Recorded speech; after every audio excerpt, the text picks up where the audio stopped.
ಎಲ್ಲರಿಗೂ ಹಾಯ್ ನಮಸ್ಕಾರ. ನಾನ್ ನಿಮ್ಮ ರಜತ್ ಅಲಿಯಾಸ್ ಬುಜ್ಜಿ. ಇವತ್ತು ನಾನು ಮಾತಾಡಕ್ ಬಂದಿರೋ ವಿಷಯ ಬಹುಶಃ ತುಂಬಾನೇ ಒಂಥರ ಇಂಪಾರ್ಟೆಂಟ್, ಆಮೇಲೆ ತುಂಬಾ ದೊಡ್ಡ ಸುದ್ದಿ ಮಾಡ್ತಿರುವಂತ ಒಂದು ವಿಷಯ ಅಂತಾನೆ ಹೇಳ್ಬೋದು. ನನಗೆ ಯಾಕೆ ನಾನು ಇವತ್ತೊಬ್ಬ ಈ ವಿಷಯ ಮಾತಾಡಿಲ್ಲ ಅನ್ನೋದಕ್ಕೆ ನನ್ನ ಮೇಲೆನೆ ಬೇಜಾರಿದೆ. ನಾನು ಒಂದು ವಾರದಿಂದನೂ ಕಂಪ್ಲೀಟ್ ಆಗಿ ಇದ್ರ ಬಗ್ಗೆ ಸ್ಟಡಿ ಮಾಡಿದ್ಮೇಲೆ ಮಾತಾಡಿದ್ರೆ ಅದಕ್ಕೊಂದು ತೂಕ ಇರುತ್ತೆ. ಸುಮ್ನೆ ಮಾತಾಡೋದು ಬೇಡ ಅಂತ ನಾನು ಇಷ್ಟು ದಿನ ತಡೆದಿದ್ದೆ. ಬಟ್ ನನಗೆ ಇವತ್ತು ಒಂದು ಮೆಸೇಜ್ ಬರುತ್ತೆ ಇನ್ಸ್ಟಾಗ್ರಾಮ್ ಅಲ್ಲಿ. ಪುಣ್ಯಾತ್ಮ ಮೆಸೇಜ್ ಮಾಡ್ತಾನೆ, ಏನಾದ್ರೂ ಈ ವಿಷಯದ ಬಗ್ಗೆ ನೀನು ಮಾತಾಡಿದಾಗ್ಲಿ ಇಲ್ಲ ಧ್ವನಿ ಹತ್ತಿದಾಗ್ಲಿ ಗೊತ್ತಾಯ್ತು ಅಂದ್ರೆ ನಿನಗೇನ್ ಮಾಡ್ಬೇಕೋ ಗೊತ್ತು ಅಂತಾನೆ ಪುಣ್ಯಾತ್ಮ. ರಿಕ್ವೆಸ್ಟ್ ನ ಅಕ್ಸೆಪ್ಟ್ ಮಾಡಿದ ತಕ್ಷಣನೇ ಅನ್ಸೆಂಡ್ ಮಾಡ್ಬಿಡ್ತಾನೆ. ಇಂಥ ಹಿಡಿಗೇಡಿಗಳಿಗೆ ಆಮೇಲೆ ಇಂಥ ಕೈಯಲ್ಲಾಗ್ದಿರೋರ್ಗೆ ಯಾಕೆ ಮೆಸೇಜ್ ಮಾಡ್ತೀರಾ ನೀವು ಅನ್ನೋದೇ ನನ್ಗೊಂದು ಆಶ್ಚರ್ಯ ಆಗುತ್ತೆ. ಆಮೇಲೆ ಈ ತರ ಮೆಸೇಜ್ ಮಾಡೋರ್ಗೆಲ್ಲ ಗಂಡಸರ್ ಲಿಸ್ಟ್ಗೆ ನಿಮ್ಮೆಲ್ಲ ಸೇರ್ಸಲ್ಲ ನಾನು. ಆಮೇಲೆ ನನ್ನ ನೋಡ್ರೆ ಹೆಂಗಪ್ಪ ಅನ್ಸ್ತಾ ಇದೆ, ನಿಮ್ಗೆ ಏನೋ ಟೈ ಸೂಟ್ ಎಲ್ಲ ಹಾಕೊಂಡು IT ಕಂಪ್ನಿಲಿ ವರ್ಕ್ ಮಾಡೋ ತರ ಕಾಣಿಸ್ತೀನ. ನಾನು ಉತ್ತರ ಶಂಕರಮಠ ಆದ್ರೂ ಓಡಾಡೋದು ಬೆಳೆದಿರೋದೆಲ್ಲ ಲಗ್ಗೇರಿ ಶ್ರೀರಾಮ್ಪುರ ಕಣಪ್ಪ. ನನ್ನ ಹತ್ರ ಈ ಆಡ್ಗಳೆಲ್ಲ ಬೇಡ.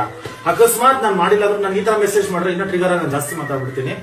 ಸೊ ದಯವಿಟ್ಟು ಈ ತರ ಮೆಸೇಜ್ಗಳು ನನಗ್ ಮಾಡಕ್ ಹೋಗ್ಬೇಡಿ ಅಂತ ಹೇಳ್ತಾ, ಇವತ್ತು ನಾನು ಆಕ್ಚುಲಿ ಮಾತಾಡಕ್ ಬಂದಿರೋದು ನಮ್ಮ ಸೌಜನ್ಯ ಅವರ ಕೇಸ್ ಬಗ್ಗೆ.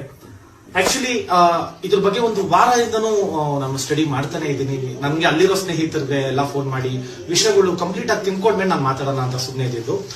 ಬಟ್ ಒಂದು ವಾರದಿಂದ ಎಷ್ಟು ಡಿಸ್ಟರ್ಬಿಂಗ್ ಆಗಿದೆ ಆ ಸ್ಟೋರಿ ಅಂದಾಗ ಅದನ್ನ ಹೆಂಗ್ ವರ್ಣಿಸ್ಬೇಕು ಅನ್ನೋದು ನನ್ಗೆ ತುಂಬಾನೇ ಒಂದು ಕಷ್ಟ ಕೊಟ್ಟಂತ ಒಂದು ವಿಷಯ ಇದು. ಆ ಹೆಣ್ಮಗಳು ಅದೆಷ್ಟು ನೋವು ತಿಂದಿರ್ತಾಳೋ, ಅದೆಷ್ಟು ಅನುಭವಿಸಿರ್ತಾಳೋ ಆ ದೇವ್ರಿಗೆ ಗೊತ್ತು. ನನಗೆ ಒಂದು ದೊಡ್ಡ ಅತಿಯಾದ ಒಂದು ಕ್ವಶನ್ ಮಾರ್ಕ್ ಆಶ್ಚರ್ಯ ಅಂದ್ರೆ, ಇದಾಗಿರೋದು 2012ನೇ ಇಸ್ವಿಯಲ್ಲಿ 2025 13 ಇಯರ್ಸ್ ಒಂದು ಕೇಸ್ ಸಾಲ್ವ್ ಆಗಿಲ್ಲ ಅಂದ್ರೆ ಇದ್ರ ಹಿಂದೆ ಇರೋರು ಎಷ್ಟು ಪವರ್ಫುಲ್ ಇರ್ಬೋದು, ಎಷ್ಟು ಒಂದು ಕಾಂಟ್ಯಾಕ್ಟ್ಸ್ ಇರ್ಬೋದು ಅಂತ ನನಗೆ ಆಶ್ಚರ್ಯ ಆಗ್ತಾ ಇದೆ. ಅಂಡ್ ಜಸ್ಟ್ ಇಮ್ಯಾಜಿನಿಂಗ್ ಹೆಂಗೆ 13 ವರ್ಷ ಬೇಕು ಒಂದು ಕೇಸ್ ನ ಸಾಲ್ವ್ ಮಾಡೋಕೆ. ಅಷ್ಟು ಟ್ಯಾಲೆಂಟೆಡ್ ಪರ್ಸನ್ಸ್ ರೇಪ್ ಮಾಡಿರೋರು, ಅಷ್ಟು ಒಂದು ತಲೆ ಉಪಯೋಗಿಸಿ ಮಾಡಿದಾರ. ಆಮೇಲೆ ಇಂಥವ್ರಿಗೆ ಸಪೋರ್ಟ್ ಮಾಡ್ತಾ ಇದ್ರಲ್ಲ, ನನಗೆ ಅದನ್ನ ಮೆಸೇಜ್ ಮಾಡಿ ವಿಷಯಕ್ಕೆ ಬರಬೇಡ ಅಂತ ಹೇಳ್ತಾ ಇದಾರಲ್ಲ. ಅಕಸ್ಮಾತ್ ಏನಾದ್ರು ನಿಮ್ಮ ಅಮ್ಮನ್ಗೆ 6 ಇಂಚು ಮಣ್ಣು ತುರ್ಕಿದ್ರೆ ನಿಮ್ಗೆ ಹಿಂಗೆ ರಿಯಾಕ್ಟ್ ಮಾಡ್ತಾ ಇದ್ದ, ದಯವಿಟ್ಟು ಇದಕ್ಕೆ ಸಪೋರ್ಟ್ ಮಾಡ್ಬೇಡ್ರಿ, ಇದಕ್ಕೆ ಮಾತಾಡ್ಬೇಡ್ರಿ ಅಂತ ನಿಮ್ಮ ಅಕ್ಕ ತಂಗಿರ್ಗೋ ನಿನ್ ಹೆಂಡತಿಗೋ 6 ಇಂಚ್ ಮಣ್ಣು ತುರ್ಕಿದ್ರೆ ಏನಪ್ಪಾ ಮಾಡ್ತಿದ್ದೆ ನೀನು?